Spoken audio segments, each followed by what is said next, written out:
Hi, I'm Nate. I am a senior content strategy manager, and I would rate Canto a 5 out of 5. For more reviews like this, click below. Yeah, the business problems we're solving with Canto is an area to have an asset library of all of our content, so photography or videography, with easy access for all of the people who need to leverage and utilize that for different things. So just the ability to have that all in kind of a cloud-based format for easy access, for easy reference, also really easy to view and download, makes it really helpful for the ways that our businesses uses that content and those assets for the day-to-day work.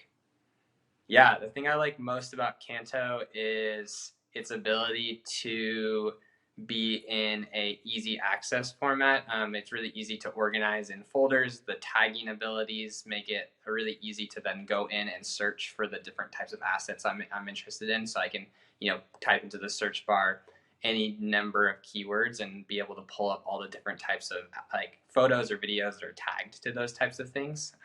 It makes it really helpful to post and find images for social media, start our video projects, and knowing kind of what banks of photography or videography we have already to leverage. The simplicity of the format of the just the platform itself is really useful, and probably one of the best features.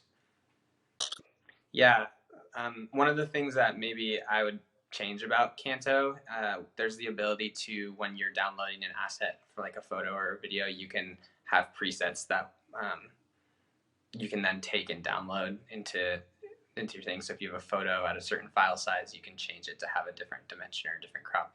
I feel like those tools, while helpful, aren't as powerful. Being able to then instead like take the full normal image and download it and pull it into something like Photoshop or do it kind of on through a different platform. I think there could be some opportunity to make those tools a little bit more robust and powerful from an asset downloading and asset kind of updating change into something that you can then take and leverage on your different platforms or for the different use cases that you would be taking that for.